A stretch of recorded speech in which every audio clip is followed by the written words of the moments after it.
All right, please introduce yourself, state your name and DOC number for the record. Leroy Cutright, 90589.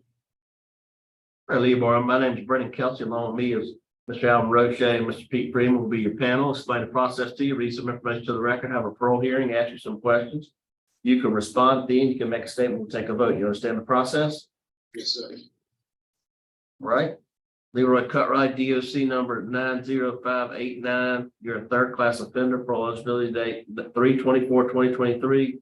Good time 8/3/2029. Full term 2/3/2067. 75-year sentence, second degree murder. You got a commutation of sentence from Governor Edwards. Does that sound correct? Yes.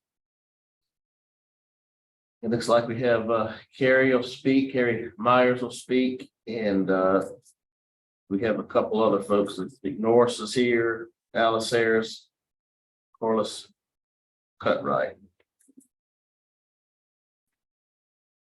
All right, Mr. Cutright, how old are you? I'm 63. How many years have you been incarcerated? 31 and a half. You have a GED or high school diploma? Yes, sir. Which one? GED, sir. Dropped out of school? What grade? 11th grade. Why is that? Bad issues, drug problem. How old were you when you committed this crime? 32. So tell me a little bit about it. Tell me what happened. Well, I was out one night with some friends, and we were all doing drugs that night, and arguments started about drugs that were mine and were his, and I took it upon myself to take all of it.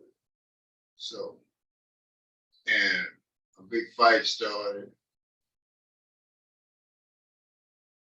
and a gun was drawn, and we fought over the gun, and I fired the shot. Was it your gun? Yes. What kind of drugs were you using? Cocaine, sir. Do you have a job? At that time, yes, sir.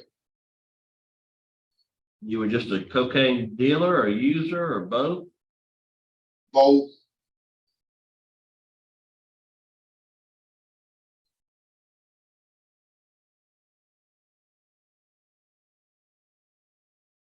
What kind of work were you doing?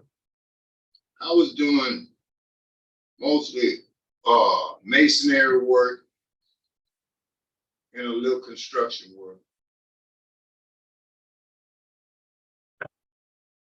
Have you had any disciplinary write-ups or anything? Yes, sir. I had 2 since I've been incarcerated. The last one was in 01. What kind of work you do around the facility there? I'm currently at the governor's mansion. I'm the tailor at the mansion. How long you been there? Roughly 5 months. What were you doing before that? I was at the Staff Development Center. The what? The Staff Development Center. How long there? 4.5 years.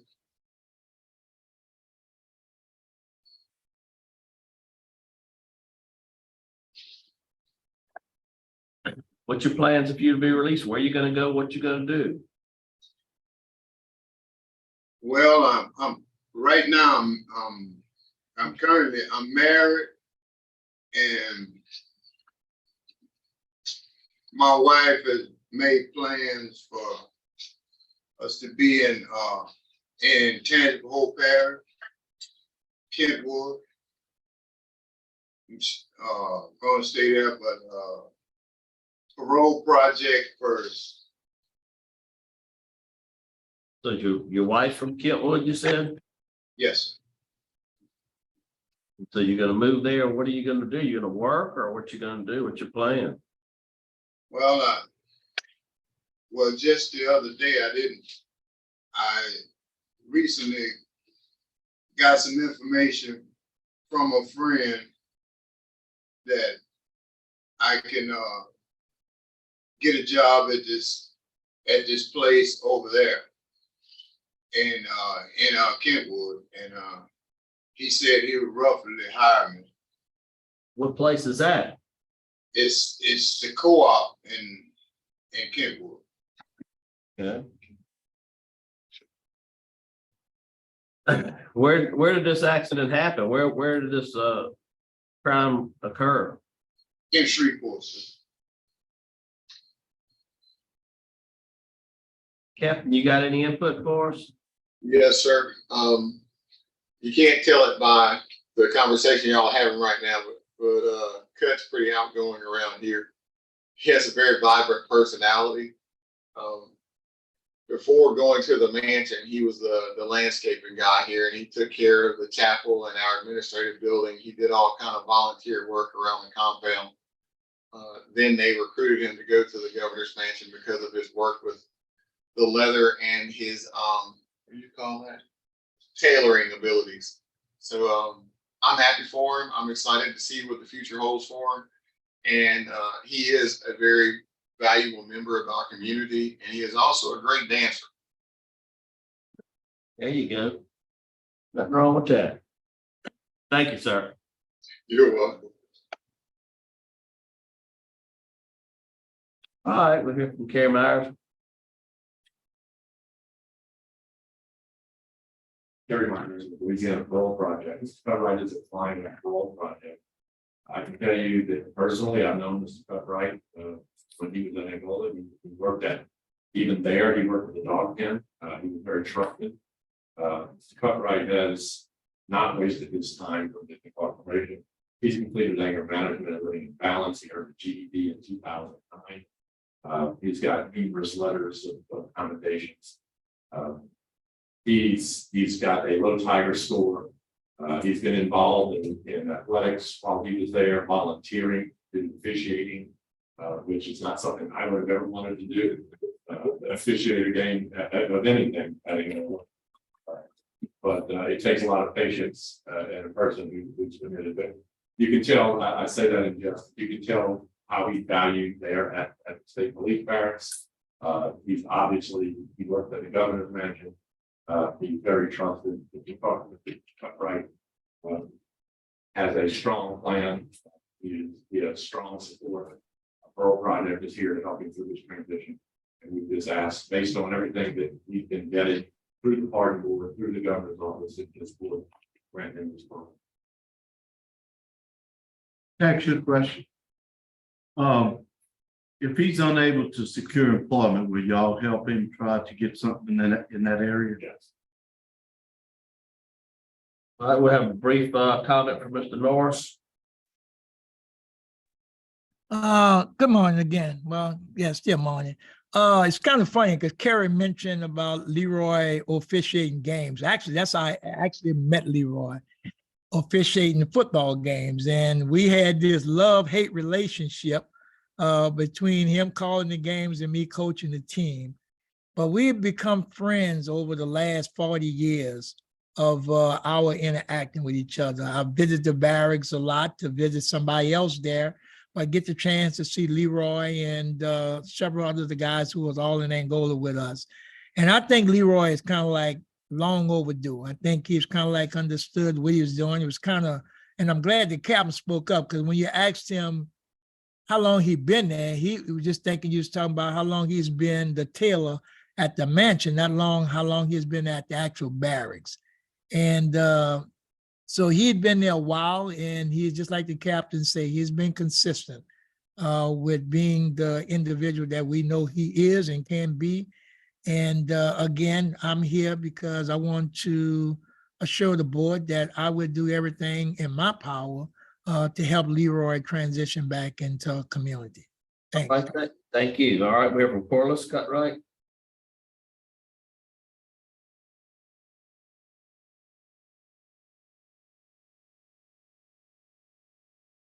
Can't hear you.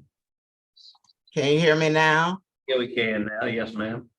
Okay, thank you. I'm Leroy's sister. And I just want to say he will have the entire family's full support at him making this transition. We watched him grow. We visited him over the years there in Angola, and definitely that is a changed man. So we know that he will be a productive citizen. All right, thank you so much. We'll hear from Miss Alice Harris, brief statement.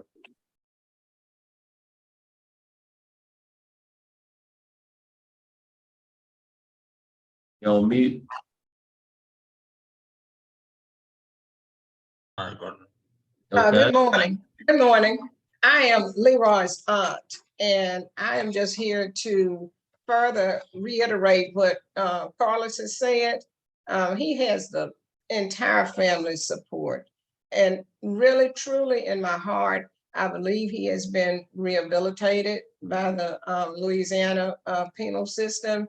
And he's had a wonderful accolades and things that he's done since he's been there.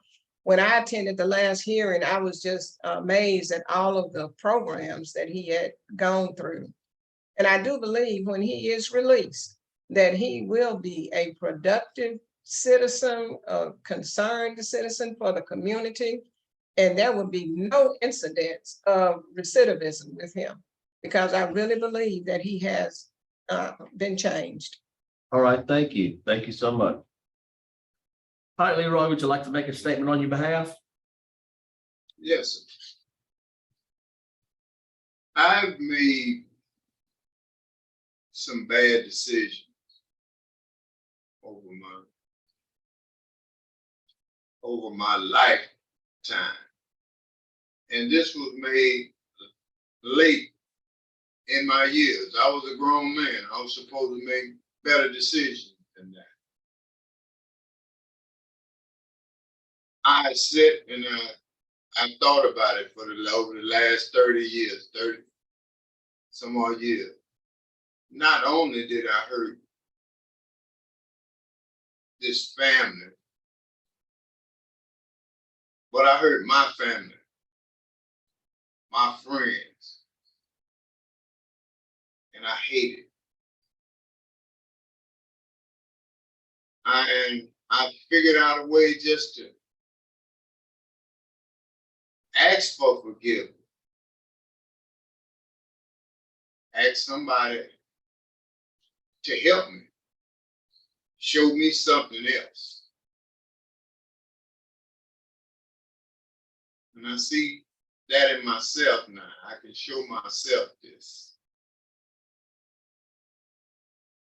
It's hard to take a life and sit back and just, oh no, it's nothing. But it's hard for me. I'm very sorry that it happened. All right, thank you. Then I'm prepared to vote. I'll vote first. Mr. Cutright, you're right. It's a tough crime, tough situation to put yourself in. You're right, as a grown-up, but you were, you know, of age, you should have known. But you put the time in, you put the work in, you've been done well there. You have a lot of good family support, low Tiger score, good classes, worked in some high areas of trust. My vote today is to grant your parole to the Parole Project. You'll have a curfew from 9 p to 6 a. You'll attend NAAA 2 times a week, and you have community service 4 hours per month. It's my vote. Mr. Roche. Thank you, Mr. Kelsey. Mr. Cutright, you've been at the State Police Barracks for 5 years. You have an excellent disciplinary record. You have positive remarks from Captain Washington And you worked yourself up to the highest level of trustee, a Class A trustee, which means that you're very trustworthy and you have high integrity. Based on all that information, I'm going to grant your early release, and I'm going to add one condition to Mr. Kelsey, that you maintain full-time employment. Your employment is in doubt at this moment, so I'm going to make a condition of your parole that you find a full-time job as soon as you're released. You understand? Yes, sir. Freeman, I concur with my colleagues also vote to grant. Good Three. luck to you. 3 votes to grant your parole today. Your parole's been granted with stipulations 9 P to 6 A curfew, NAA 2 times a week, community service 4 hours a month, full-time employment. You understand stipulation? Yes, sir. Parole's been granted. Good luck to you. 10:47 a.m. We'll adjourn. Captain, we appreciate you. Thank y'all.